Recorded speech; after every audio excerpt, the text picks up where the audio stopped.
एक बात हम निवेदन करें, यद्यपि बहुत आवश्यक नहीं है,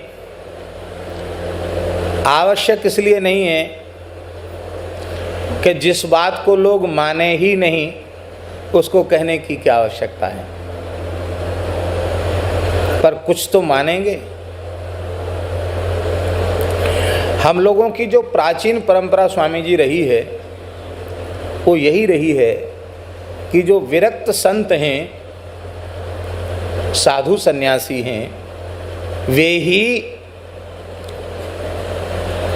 स्नान यात्रा में सम्मिलित होकर स्नान करते थे और उनके स्नान करने के पश्चात जो सद्गृहस्थ भक्त हैं उस जल में स्नान करते थे, उस तीर्थ में अवगाहन करते थे जिसमें हजारों लाखों संतों ने गोता लगाया। हमारे देखते देखते महाराज बदल गया बहुत समय। अब जो पुराने लोग होंगे उनकी तो कहने ही क्या।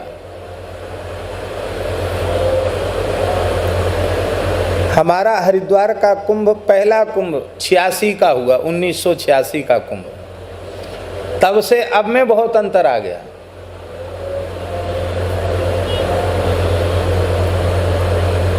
हम कहना ये चाहते हैं, ज़्यादा भूमिका बनाने की जरूरत नहीं है, कि सद्गृहस्थों को लाभ इसी में है कि वे संतों की मंगलमयी यात्रा का मंगलमय दर्शन करें और जब उनकी यात्रा संपन्न हो जाए तो वे स्नान करें।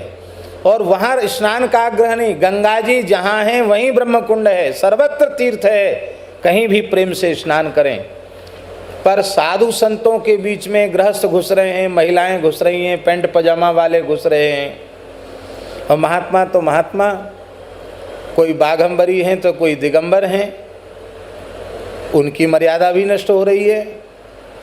इसलिए हमारी बड़ी विनम्र प्रार्थना है, ये शास्त्र विरुद्ध कार्य करने से हमें लाभ नहीं मिलेगा, क्योंकि भगवान गीता जी में कहते हैं, यह शास्त्र विधि मुत्सृज्य वर्तते कामकारतः न स सिद्धिमवाप्नोति न सुखम न परांगतिम। शास्त्र विधि का अतिक्रमण करके जो कोई कुछ करता है उसे कुछ नहीं मिलता, कुछ हाथ नहीं पड़ता है। हमें अपने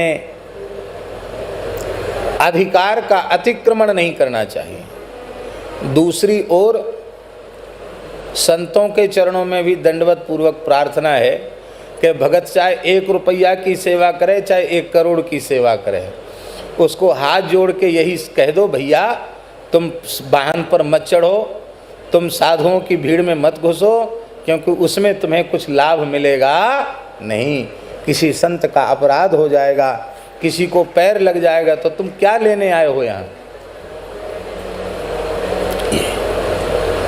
अब स्थिति ये बन रही है स्वामी जी, इतना तो पक्का समझ लो कि हमारा माताओं महिलाओं से विरोध नहीं है, हम उनकी वंदना करते हैं।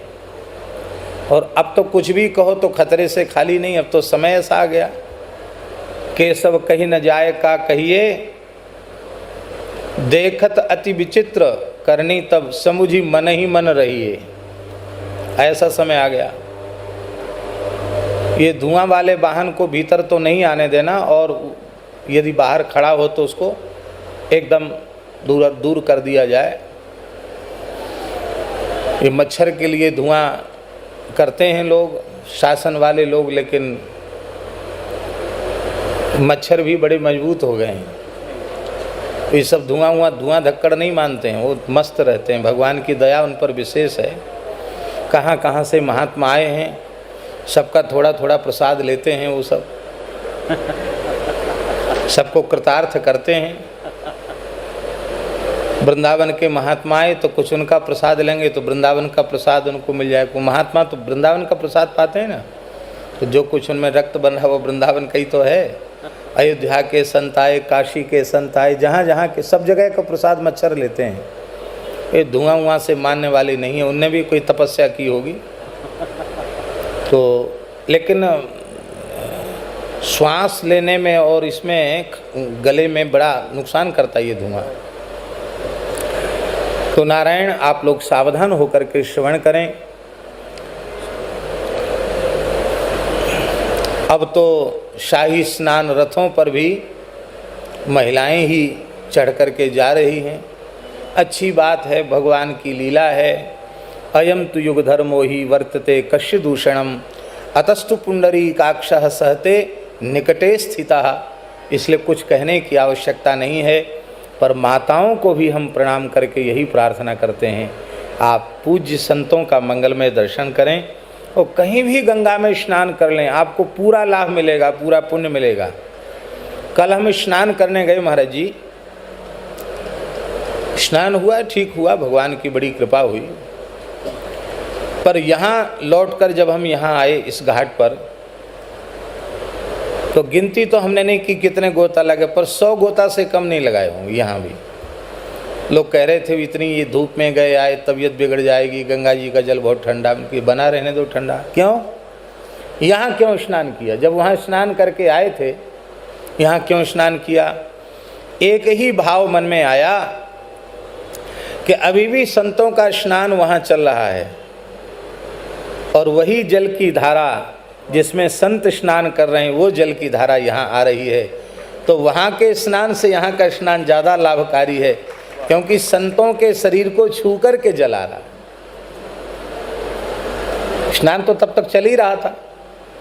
दिगंबर लौट आया, उसके पीछे भी निर्मोही था, उसने स्नान किया, फिर उदासियों ने स्नान किया, तो संतों का स्नान तो चल ही रहा था। ये भाव हमारे मन में होने चाहिए। और एक बात छोटी सी कहकर फिर हम पद की चर्चा आरंभ करते हैं।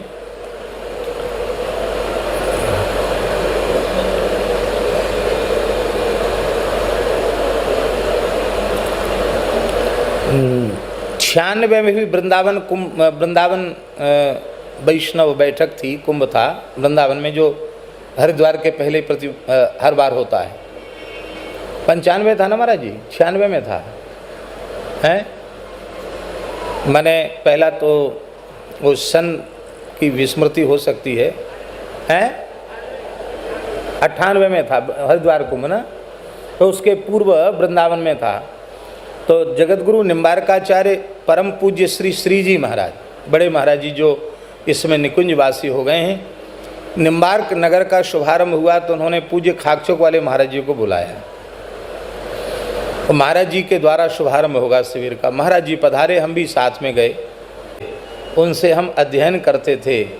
और वो आपके घनिष्ठ मित्र इस नाते से जिस भाव से मैं शिक्षा गुरु श्री धनंजय दास जी काठिया जी का दर्शन करता हूँ, उसी भाव से मैं आपका दर्शन करता हूँ। मैं आचार्य हूँ आप लोगों का बनाया हुआ, लेकिन हम तो अपने आप को उसी भाव में देखते कि आपने मुझे छोटे बालक के रूप में देखा है। ये आचार्य चरण की उदारता है। तो उन्होंने कहा कि महाराज जी आप तो बहुत दीर्घजीवी हैं, आपने तो बहुत कुंभ देखे, अभी आपको वृंदावन बैठक कुंभ कैसा लग रहा है? तो महाराज जी की तो भाषा ही ऐसी थी, त्यागी शाही भाषा थी उनकी। अरे बोले बक बक मत करो, बक बक मत करो, ऐसी बोलते तो सबसे ही बोलते थे, बक बक मत करो। अब क्या कुंभ है? सन 38 में 1938 में वृंदावन की बैठक थी, तो उसमें जमुना जी के पुलिन में साधुओं की जमात पड़ी थी।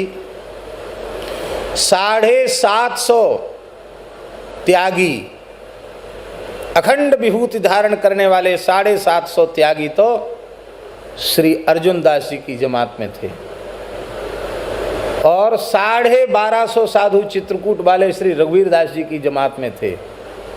और पूरे जमुना जी के पुलिन में साधु ही साधु दिखते थे। एक छत्ता ठाकुर जी का और एक छत्ता श्री महन जी का, बाकी सब साधु, झाऊ का जंगल था, अपना अपना धूना चिता के लकड़ चिता के सब साधु पड़े मैदान में।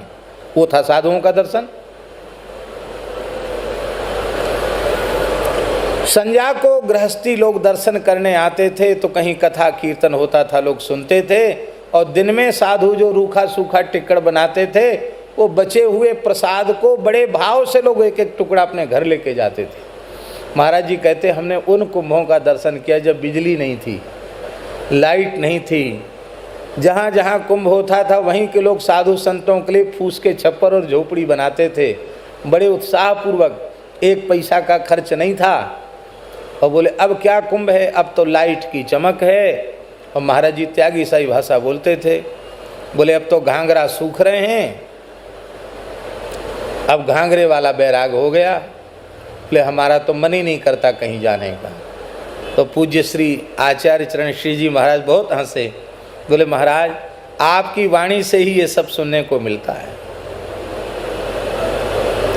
बहुत विकृतियां धीरे धीरे आ रही हैं। जहाँ तक हो सके हम सावधान होवें और संतों की मर्यादा का, धर्म की मर्यादा का, सदाचार की मर्यादा का अतिक्रमण न करें, इसी में लाभ है। बोलो वृंदावन बिहारी लाल की जय। यहाँ रहकर एक एक क्षण का उत्तम से उत्तम उपयोग हम सबको करना चाहिए। पद संख्या 149 विनय पत्रिका की, इसी की चर्चा